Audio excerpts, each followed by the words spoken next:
Hey guys, today I'm going to show you a new battery from a company called Full Spectrum Power, right there.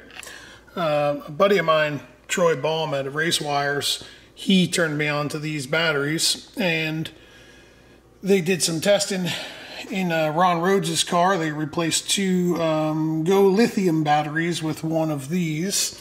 I believe they used the little bit larger size than this. This is the 16. This is a 16 volt battery. It is safe to use with a alternator. The package comes with this really slick mount. I actually like this mount more than any other mount out on the market for batteries because it's got a perimeter bolt, which I like. This bar that holds it in place is actually very nice, and it's flush mounted from the bottom and it's flush mounted from the top, and it gives you a good bit of room around your battery terminals.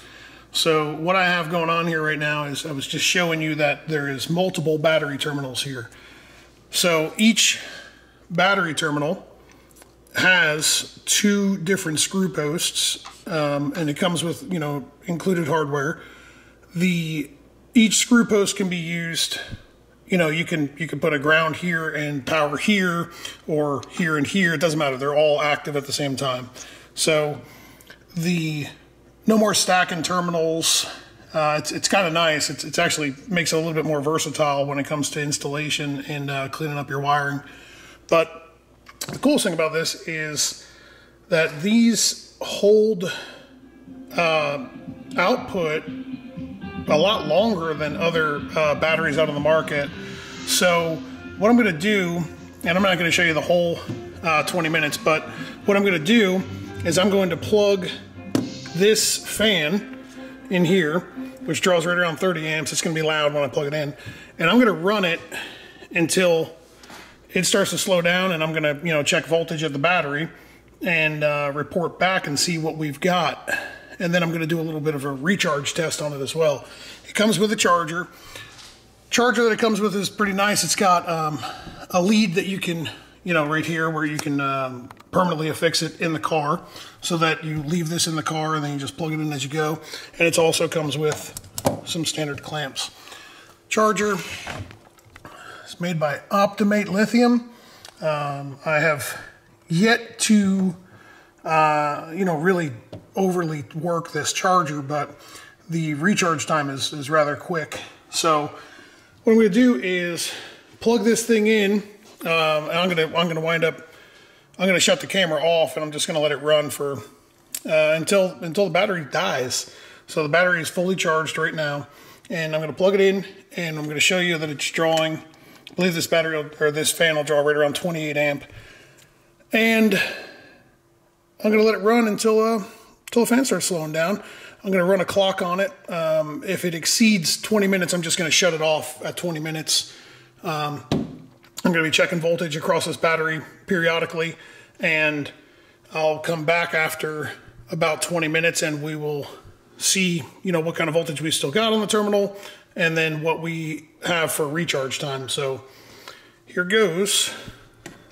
I'm working with one kind of bad hand here, so it's about to get loud once I plug this in. So I'm just going to let it run. I'll show you the amp clamp for a second, and then I'm going to turn the camera off. Be right back.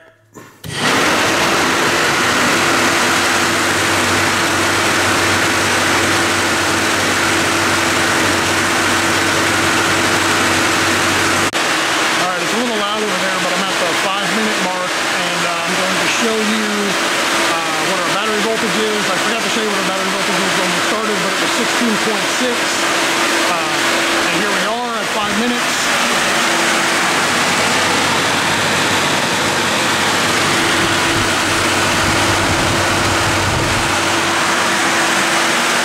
Alright, now we'll check back in here. In another 5 minutes and see how it's going. So something worth noting that I probably should have told y'all before, but I wanted to show you the difference of what happens when you block off airflow to a fan versus allow it some air, and watch what happens with amperage draw. So it's about to be a little loud, but just pay attention to the amp clamp.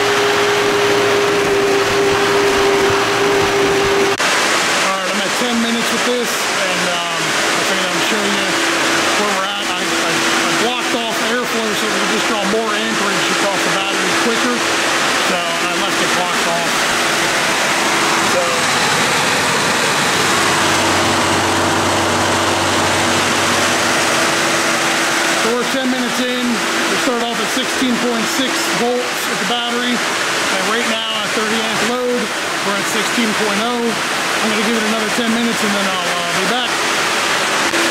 Alright, I'm 20 minutes in. I'm going to pull the plug on this thing, and I'm going to show you where we're at with voltage, and then I'm going to start the recharge process and time it, and then we'll figure out how long it takes to recharge it from what I would consider an excessive cool down in the pits. The fan that didn't blocked off of airflow drawing 30 amps is rather excessive in comparison to, you know, your typical race car. So I'm going to unplug this. We'll consider this a pretty thorough cool down in the pits, and we'll see what it takes to recover. So as you can see, we're at 15.96 volts, and it's still drawing 30 amps. So, all right. God dang, that thing's loud. So, let's see, where are we at with voltage after it's recovered. Pardon me. Alright, apparently my SD card was full, so I disconnected the fan, obviously, and we've got no load on it. The charger is off, it's unplugged. I've got a timer here. Our recovered voltage is right where we started, 16.67. I've got an amp clamp on the charger. So it's got 0.3 amps on it, but you know, it's not plugged in.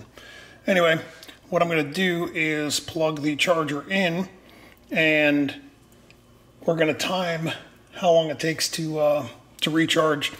Now, I will say that that was a very healthy discharge, I believe, on this battery. Any other time you do something similar to that with a you know, with a battery without charging it while you're doing it. There we go, I zeroed it for all you people that are going to bitch at me. Anyway, I believe it was a pretty healthy discharge of the battery, and most of the time if you were to discharge it that far, you know, it's going to take you about an hour to recharge a battery, no matter whose battery it is. So we'll see what happens here. 16.66. Charger's unplugged. Let's see. Oh, you guys all just saw how I get into my phone. Anyway, plug it in, charger's on, start the timer. Notice it is, no, it's kind of hard to see. Well, it's 12:57. There you go. So, you know, you'll be able to call me out on my BS if I'm lying about how long it took to charge. So, we'll see what it goes. Also, something to note about this is that it's at 16.76 volts. A lot of the lithium chargers will dump a bunch of voltage, a lot of amperage, a bunch of voltage into the battery to get it to start charging. And I typically recommend everybody to disconnect their, you know, the ignition, turn off the ignition, or hit the disconnect when you're charging the battery. This is something that I'd be confident with just leaving on and charging while you're pulling data or whatever it may be.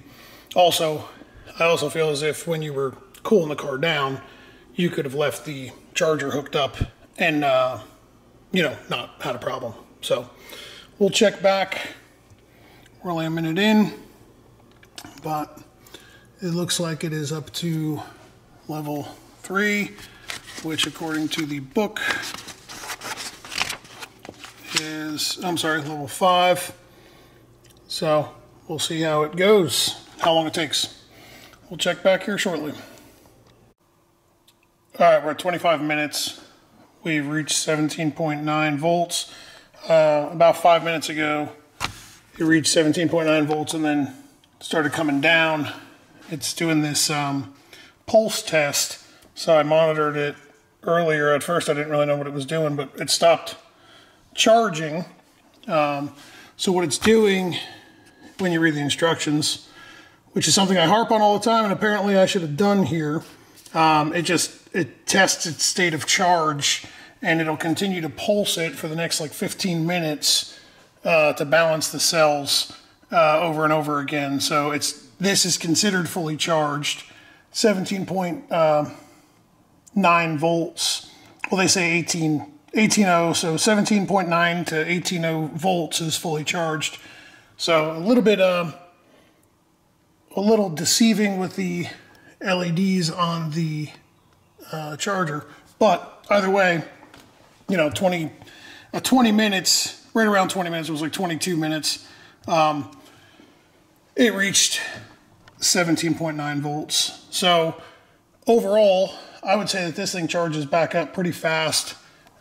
This is it's about as good of a test as I could kind of come up with here, short of, you know, dealing with a car and starting it, then recharging, starting, recharging over and over again. I figured something that would draw a lot of amperage, let it run for 20 minutes. So again, this isn't a common scenario that you'll be, or it's a semi-common scenario that you may be in at a racetrack if you've got a, you know, a race car where you're cooling it down in between rounds, like a nitrous car running the water pump and fan, and your fan probably only draws about 15 amps instead of 30. So overall, very happy with this thing. So if you're interested in buying one of these batteries, they offer them in the size 16 and size 20, both in 16 volt. They also have them in 12 volt. The whole package can be bought from right there, racewires.com. Good buddy of mine, Troy Baum, he sells them. He is a dealer. I am not a dealer. I do not want to be a dealer. I want you to buy your batteries from Troy. Buy them from Troy. Do not ask me to buy them from me because I do not sell them. I'm just going to tell you to buy them from Troy. And in closing, if you want a really, really, really good snack, these are really good. Like really good. So, that's all I got. Buy a battery. Don't buy a battery. Either way, this thing's pretty awesome. I'm happy with it. So, see you later.